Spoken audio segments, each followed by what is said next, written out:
Hello, and welcome to another episode of the Studio 78 podcast. I am your host, Nache from NacheSnow.com. That's NACHESNOW.com.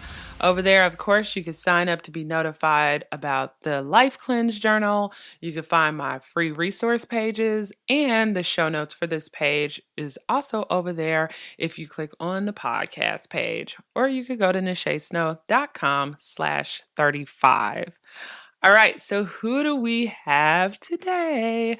It is Mallika Malhotra, and I'm so glad that she reached out to me because I think like her book is amazing. She has a book called the Brand Photography Playbook. And for those of you guys who are like, what is brand photography?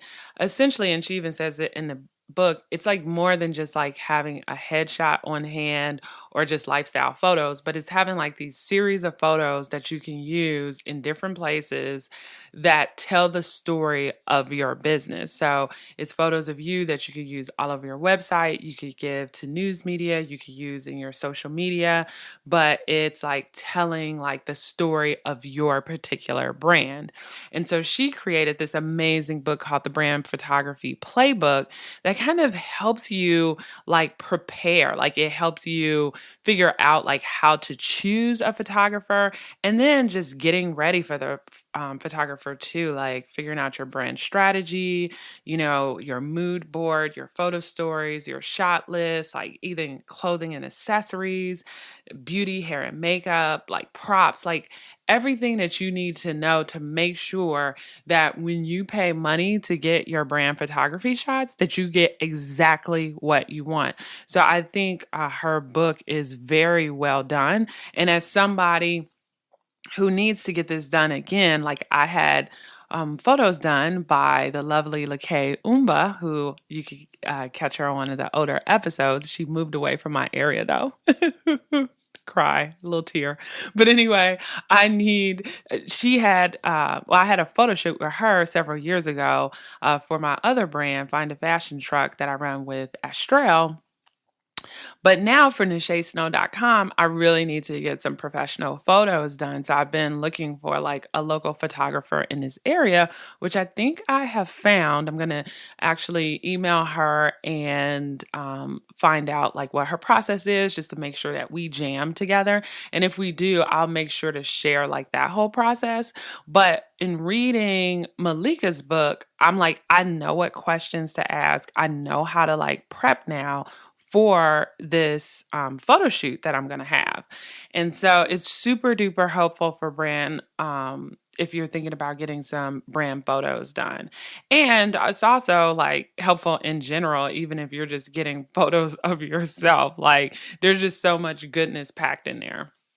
But anyway, today, like we're going to talk about like how she got started, a pivot she made in her business. She's going to give you guys some tips on just selecting a photographer. She's going to give you some phone photography tips.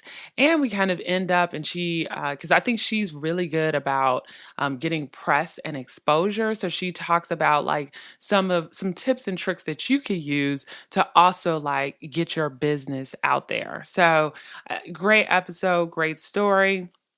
I think you guys will learn a lot and be kind of just inspired in general about her story. All right, so today I am just going to jump right in, Okay, I'm lying. You know what I'm going to say. Head on over to iTunes, give me that rating, that 5-star rating. Okay, that's it. Now we can jump right in. All right, here we go. All right, hello everybody. I have Mallika here. Hello, Mallika. Thanks for joining the show. Hey there. Thank you so much for having me. Yeah, no, I'm so glad that you reached out to me when you did. I immediately went to your website, and I'm a big brand person because I'm a graphic designer by trade. So I'm like, oh, I like this. It's so airy. It just like pulls you in and makes you want to get photos. It's just like such a happy place. So, Oh, cool. I like to yeah. hear that. I was looking and reading your book too, which we'll get into, which has like a lot of amazing tips. So I can't really, wait to dig into it because I think a lot of listeners out there that are business owners, sometimes what they forget is like the photography piece, the professional photography piece. And I see this a lot because even on my this is my second podcast. And when we ask for even headshots, a lot of times like business owners are like, ooh, I don't have one. And I'm like, ooh, you should have one, Everybody needs one. Exactly. So I can't just wait to dig into all of that with you. But before we even go there, can you just tell the listeners about you, like kind of you before you like started this whole journey? Sure. So, I've been in business for almost 10 years. It's hard to even imagine.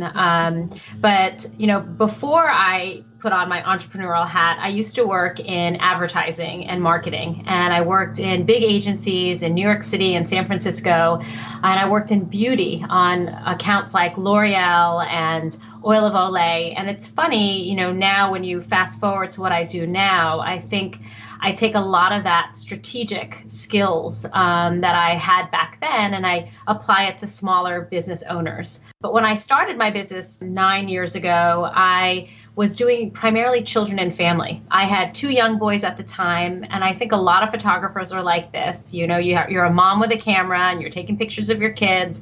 And the next thing you know, you're taking pictures of your friends' kids and then more kids.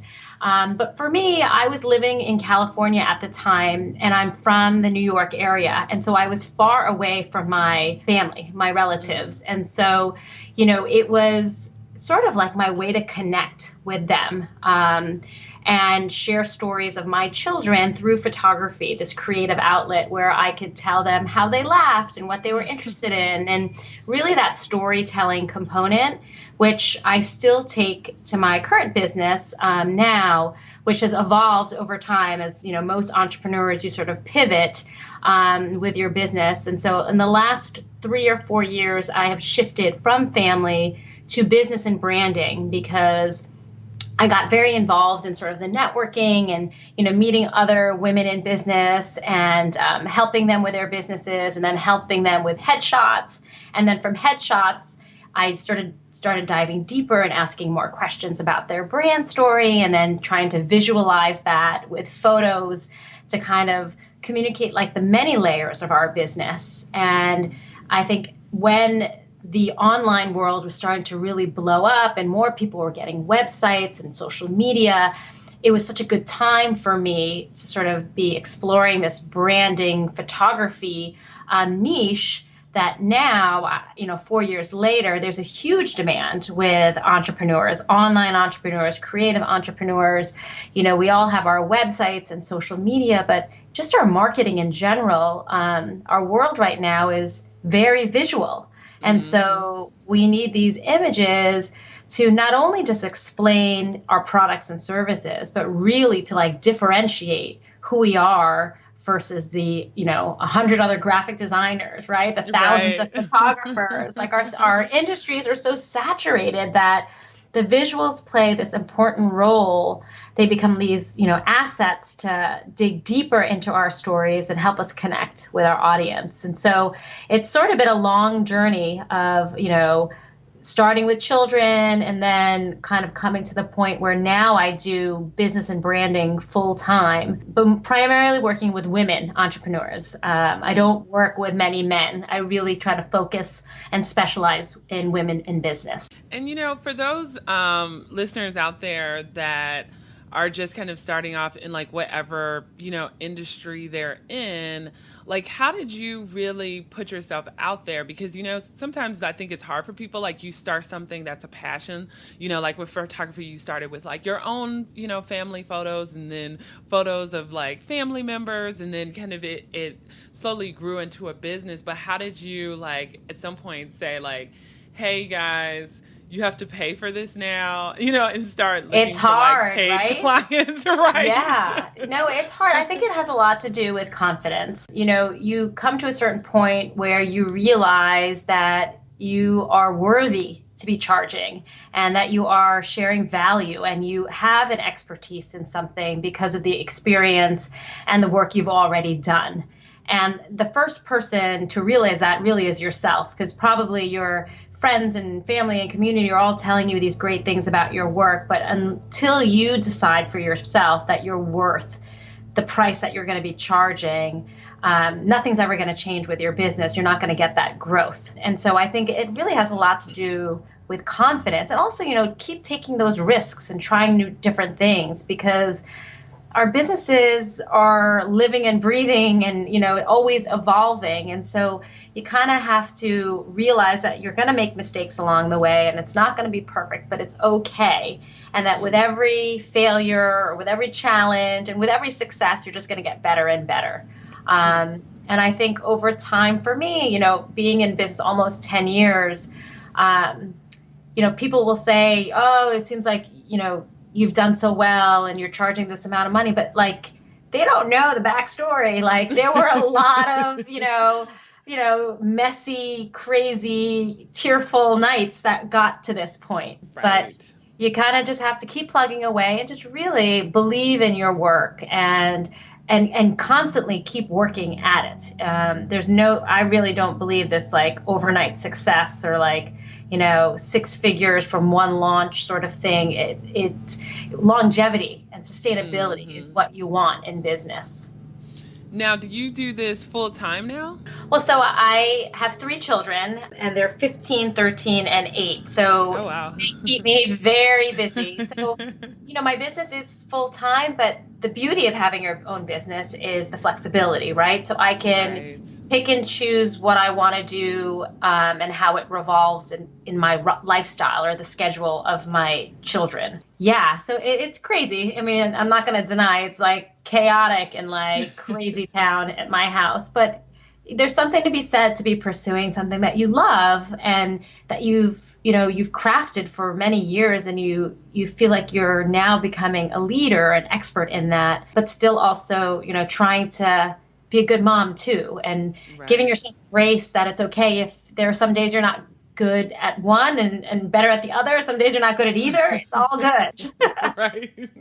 And, I've talked to some past guests too about how they diversify the income that they have coming in. And I see with you, even on your website, you have 3 ways. It's the traditional, brand photography where people can come and get, multiple packages dealing with photography. Then you have brand strategy, and then you also have workshops. So how did you determine how you were going to diversify, the income coming in, and how much time you would dedicate to each, because each one of those it's really time consuming. It is. And so, the core of my business is always the photography, this one-to-one service.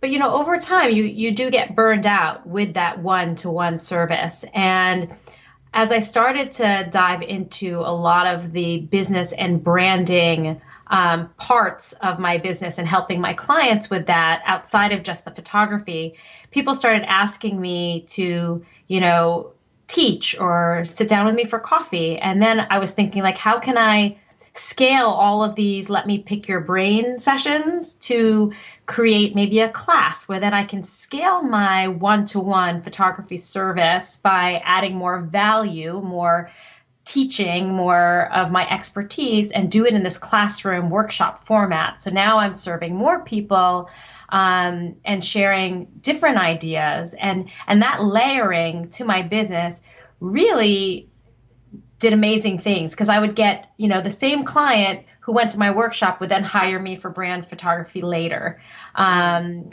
then would also ask me to help me with their strategy, which led to, brand photos. So there was really this very sort of integrated approach that I was giving to my audience that allowed them to work with me on a lateral basis. So they would, attend a workshop, come to a headshot event, later come to me a year later for brand photos as their business started to grow. Maybe ask me for a consultation for more marketing or branding help.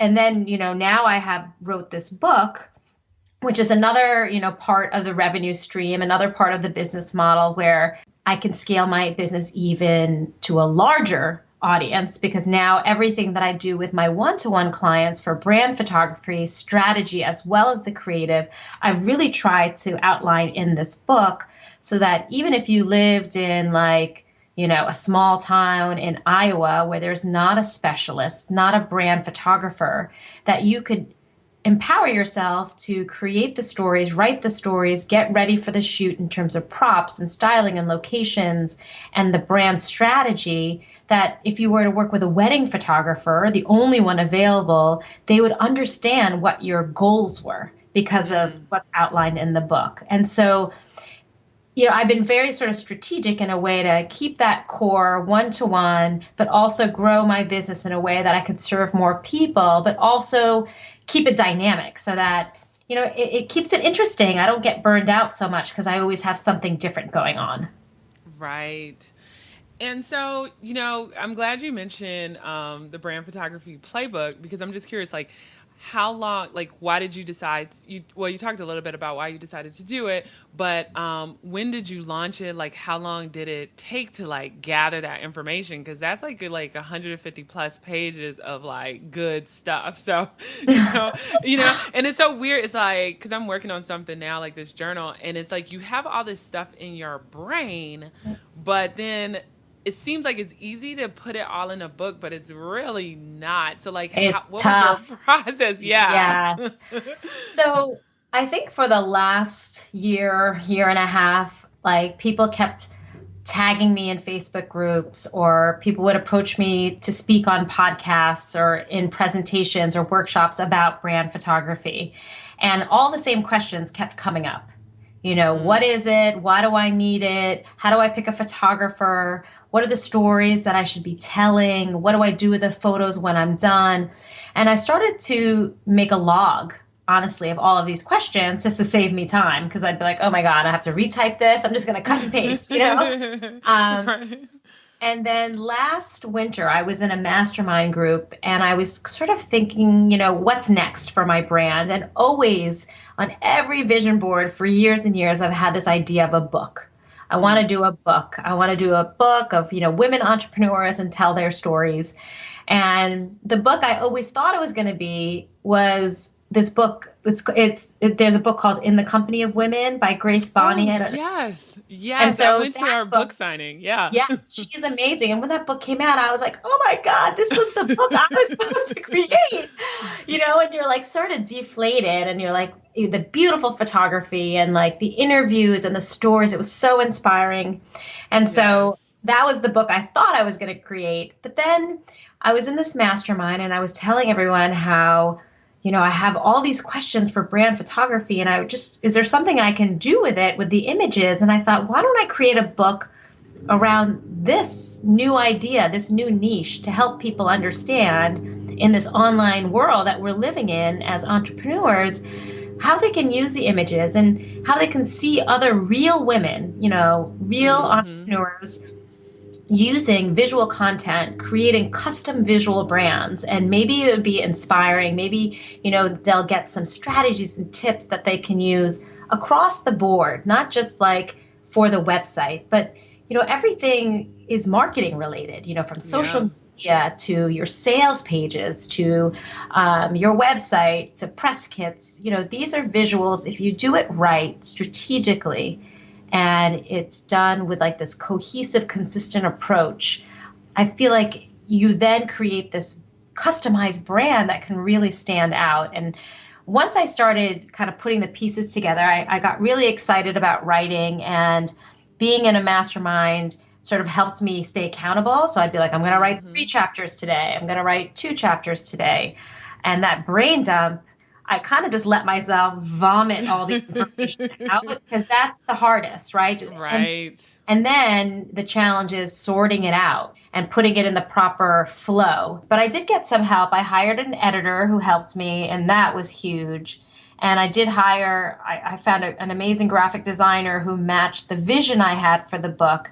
And even when we were at that stage where I thought I had the content done, this, once you have the design, all of a sudden you're like, oh my God, I need to add this. And now I've thought about this part that I should put in. So it took me I mean, it wasn't really that long, but also my book is very visual heavy. So it's not like there's a lot of content. It's not like it's a business how-to book with no, that is 400 pages long. So I started in, I think, October, and I had a proof in my hands by June.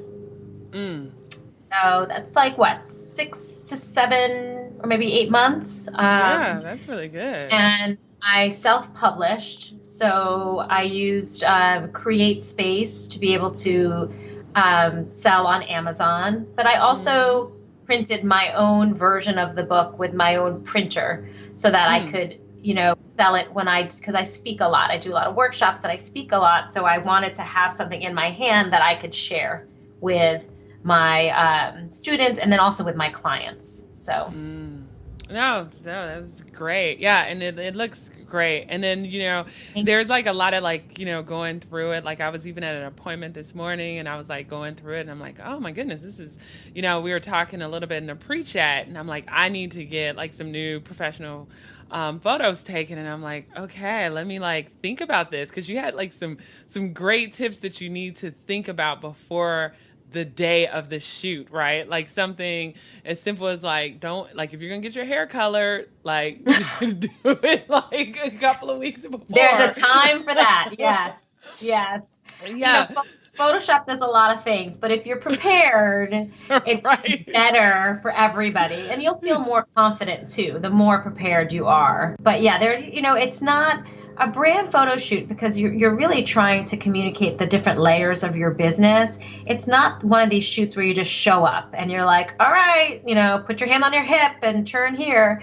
There's a lot of strategy. Everything has a real purpose, from your props that you choose, the locations that you choose, the styling, the colors, and really the stories that you want to share. I think to do the work to figure out those themes, those photo stories, and try to figure out ways to differentiate yourself from everybody else, that is where you start to create that custom brand that stands out.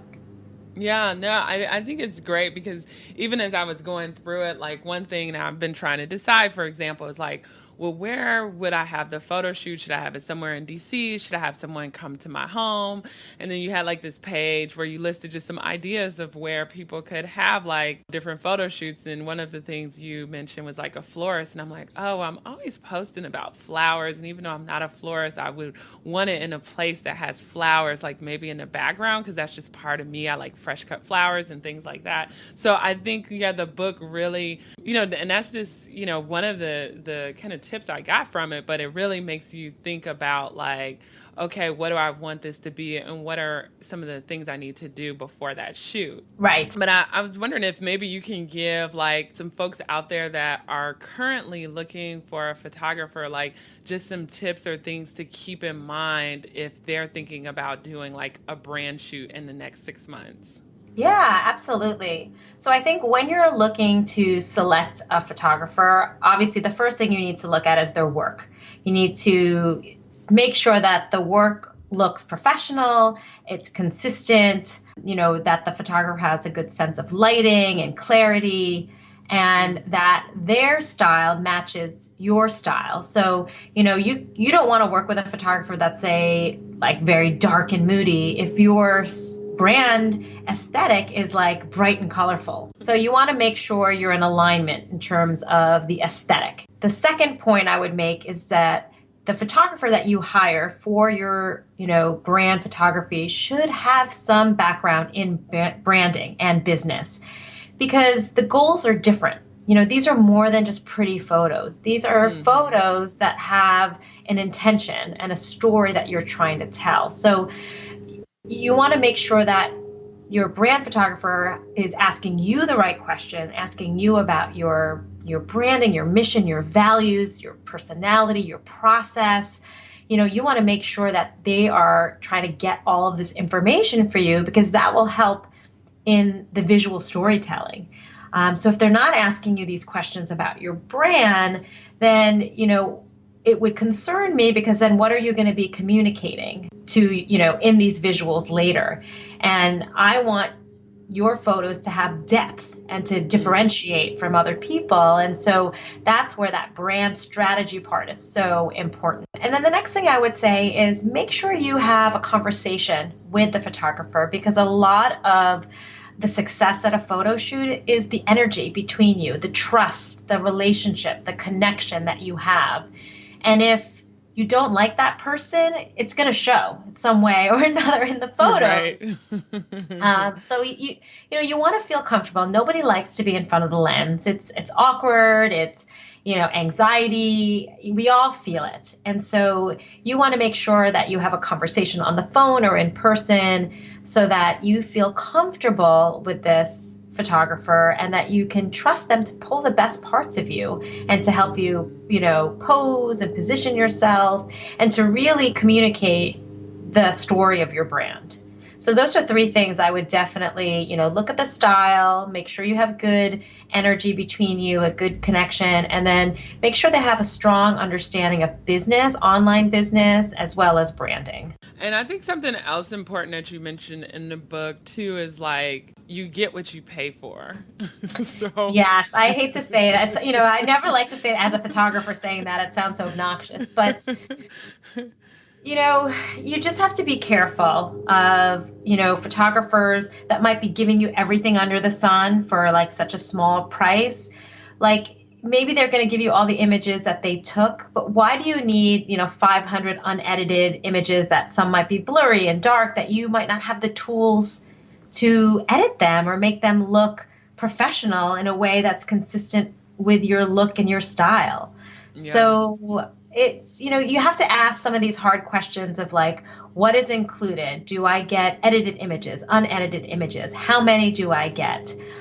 Do you provide me a web size version of the image, or is it just the high resolution? And what I mean by this is that, some photographers might only give you the images that are optimized for online, but not the high res that you use for printing. If you're going to do a billboard of yourself or, use for your marketing collateral, that has a different resolution to it. So, you need to sort of get informed and ask your photographer, what are the deliverables so that you're pretty clear on what you're getting.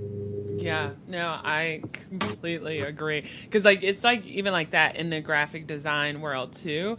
I think, because it's graphic design is like photography a little bit in the sense that there's so many tools out there that allow people to do their own. Like, sometimes people think, well, I could really do it myself, so why do I need to really pay somebody else to do it? But it's you're paying for that quality and you can really see it, especially in your business. And I think people who really invest in a good photographer, just as in a good designer, they see that return in income too, right? People respond more to their pictures or whatever online. Your website tells this story now, like how you were talking about visual storytelling, because all the photos are consistent. So it really is super important. Yeah. Yeah, I agree. I mean, these are brand assets, your design, your website, your logo, your photos. They're almost like one of my clients had mentioned, it's like the gift that keeps on giving. Right. Of course, it's a big investment in the beginning, but these are things. Your website is the home of your brand. That's the first place people go to visit, to learn more about you. So it might cost a lot in the beginning, or you might have that, sticker shock, but you're going to have this for a while.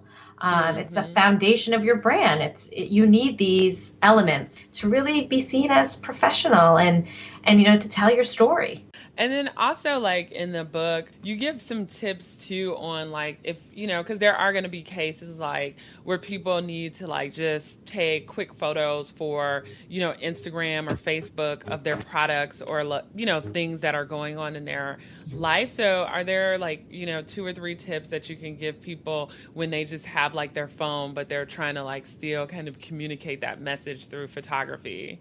Yeah, it's people are sometimes surprised that I encourage them to use their iPhones and, create a bank of images, but it's it's important to have both. You want these professional images, but you want that everyday sort of real, authentic, kind of behind the scenes visual content as well. And it's almost like that daily dialogue you have with people through social media. And so the tips that I give is, when you have your phone, you need to always look for good light. That is like the most important tip, because that's going to help in the clarity of the photo. And so if that means that you need to like get your flat lay that you just created and move it to the window, you need to move it to the window, because nothing is worse than a blurry, dark photo. It's not going to appeal to people. And then another tip I would say is, when you figure out your style, meaning the aesthetic of your photo, if it's colorful or bright or neutral or dark and moody, whatever your style is, stick with it. Be consistent, because it's that random sort of wishy-washy, like you don't know, there's no cohesiveness to those social media feeds. When you see it, that's when people get turned off and they're not as interested to stick around. So not only do you want good quality pictures, but you also want a consistent style. So if you pick a filter, stick with that filter. And when you do stick with a filter, don't always use that like the 100% every single time, because I think that sort of look, people they can tell that you weren't trying. It just looks like too, oversaturated or too much. When you press the button on the phone for that filter, there's a way to like adjust the opacity.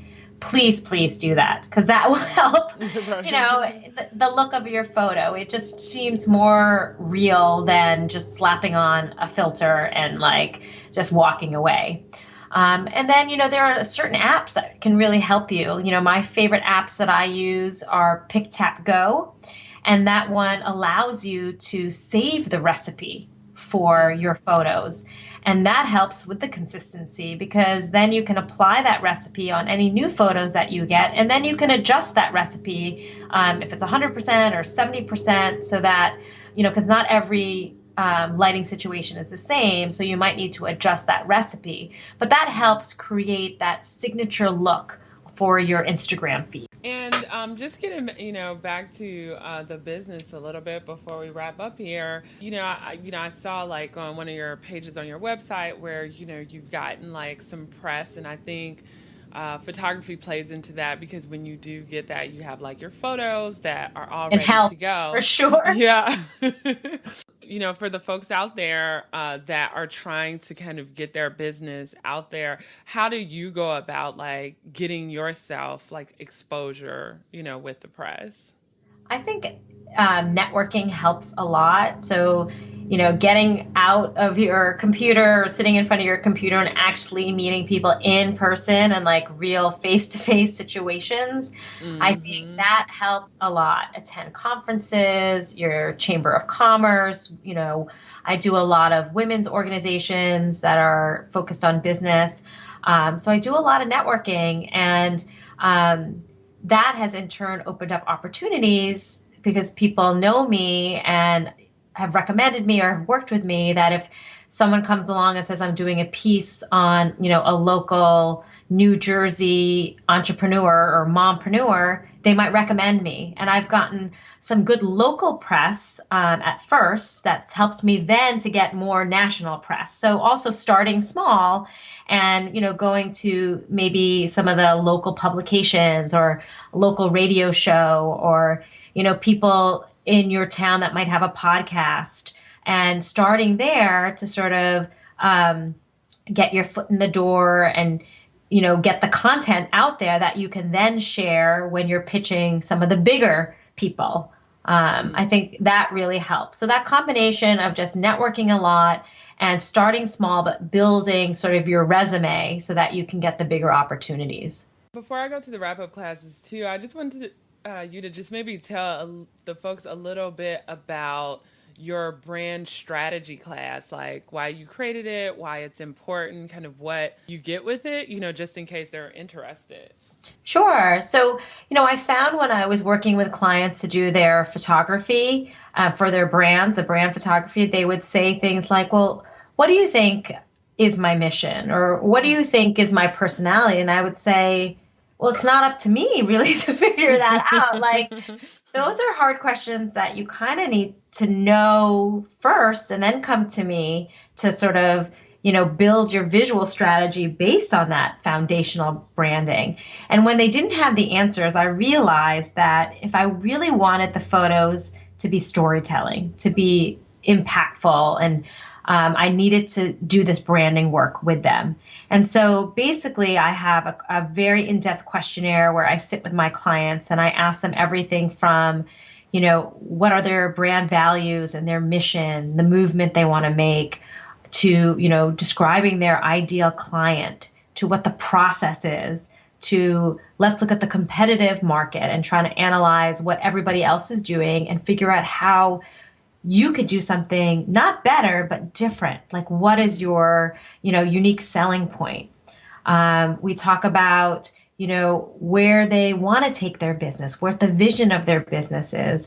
And a lot of that information, when we go through this sort of digging of their brand, is nuggets of all of this juicy nuggets of great stuff that helps me build the visual strategy of like the photo stories that I want to tell. But if they don't do that work, if we don't go through that process of figuring out that the brand, like the mojo behind the brand, then it's so much harder to have like the photos really be different and have that depth. I always say it's not about pretty pictures. It's really about photos that share the layers of your story. And if you don't do the branding work first, if you're not answering those hard questions first, then it's going to be very hard to deliver on images that have impact. Totally agree. I mean, you must go through the same thing with design, right? Like, Absolutely, the same thing. Like when I used to like create websites for folks, I don't do it anymore. But when I did, it was like really trying to help them like pull that story out of them. I think sometimes they wanted you to kind of create this brand, but no, it's like, no, like what story are you trying to tell? Like, tell me who you are, so then we can figure out like, how we can create this presence that really represents your brand. But you need to understand what that is first before you start creating all these different things, like a website and your social media, and so I think sometimes people just have an idea and they just want to get it out there, but they miss that the brand strategy piece. Yeah. Yeah. And I think sometimes people are afraid to commit to something, that one thing that they want to be known as an expert for. And it's easy to sort of play it safe. But what happens, I think, is you end up with like a bland brand or a cookie cutter brand where you look like somebody else because you haven't done the work to figure out that message. What is that, your message, and that one thing that you're really good at? Or, can you niche down even further? It's scary to do that. Yeah. So I think that's one of the challenges as well. Yeah, no, I completely agree. And I always tell people, I'm like, that's like the beauty about everything, like online, like this whole like online entrepreneurship thing. It's like you can morph and you can change. Like once you decide on something, like you should put some thought into it. But 3 months from now, 6 months from now, a year from now, if you're going to even discover more things about yourself and your brand, and it's okay to change it, Yeah. I mean, that's what happened to me. I mean, I started in children and family and then pivoted into headshots and like business, but then did branding photography. And then now it's branding photography for women entrepreneurs. So I niche down, and I do think once you figure that out, it just makes everything easier too in terms of my messaging. I know exactly what I need to tell that group because it's so specific. Exactly. Well, just a couple of wrap-up questions. Have you discovered your passion? And it doesn't necessarily have to be related to what you're doing. And if so, what is it? And if not, what are you doing to try to discover it? So I think I have discovered my passion, which is pretty exciting. This idea of storytelling and empowering women through story and visuals and photography. It took me a long time to sort of get here. And it's funny how life comes full circle. As I mentioned, earlier, the kind of the experiences I had in the corporate world, I'm still using them now in the entrepreneurial world. I'm in a really good place with my business right now. So it's exciting, but I'm always, evolving. So I make room for that as well. And what is one thing you can't live without? It can be anything, tech, food, makeup, furniture, but just something you're like, I need this. It's got to be coffee. I'm like a huge coffee drinker. Like I need it at like all times of the day to just get me going, get me inspired. I mean, I love just the holding a warm cup of coffee in my hand. It just makes me feel so good. And if I have like tons of editing or things to write, I just always have coffee by my side. No, I feel you. I've been trying to do coffee only 2 days a week and then the rest tea, but there are some weeks where I go over my 2 day limit. I mean, now it's like the pumpkin spice and the hazelnut. I'm like, oh my God. It's dangerous. I feel like Starbucks takes all my money. Totally. I'm like, oh, they're giving me a free drink again. I must have spent way too much money in the last month. Um, and please tell the listeners where they can find you. So you can find me at my website, which is mikiphoto.com. It's MIKIFOTO. And then on Instagram, which is where I love to be, my handle is at mikiphotoco. So those are the two places that you can find out more about me. Perfect. Well, thank you so much, Mallika, for coming on to the show. This has been really helpful. And I really enjoyed talking to you. Same here. Thank you so much for the opportunity. Well, folks, that is a wrap. Lots of good tips in this episode, from the phone photography tips, which I could tell you guys, definitely make sure there's good lighting. That it just makes a world of difference. And I'll also add to that, take a bunch of photos. If you go to my Instagram account at Nache Snow, I probably have 10 different versions of the one photo I've taken of whatever it might be. And then I figure out what the best one is. Then I'll kind of take it into either Visco or Color Story, just to kind of brighten it up or add filters that I like. And then I'll have a link to the app that she mentioned, which was Pick Tap Go. And you'll figure out which app works for you, but definitely have that natural light and take multiple photos, and you will be surprised at how much it will make your feed look 10 times better, because your photos won't be dark or blurry or whatever. And as far as the getting exposure tips too, I think the important thing for that is getting out there. And that's something I know I need to do better at too, because I'm one of those people that I like to just create content. I like to be at home editing my podcast, writing blog episodes, posting stuff on social, but not necessarily, and it's not that I don't like it, but I just don't necessarily make the time all the time to get out there and network like I should. At the beginning of this year, that was one of my New Year's resolutions. So I feel like I did that a lot. I slacked off a little bit the past month or two, but definitely the last couple of months of this year, I'm going to try to get back into it, reach out to people, network more. So I thought that was some great advice.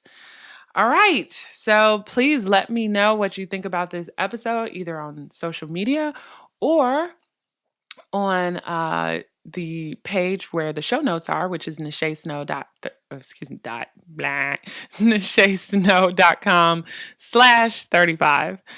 All right. Well, thanks again for listening in. As always, head on over to iTunes. If you could give me a 5-star rating, it helps the show, helps people find the show. I have the Life Cleanse Journal coming out soon, so please go over to nachesnow.com/journal to sign up to be notified. And I will see you guys next week with another amazing guest. And I'll say this too, because I'm already starting to think about next season. If you guys have some folks that you think I should be interviewing, or some topics that you want me to cover, email me please at hello@nachesnow.com. All right, I'm out. Bye.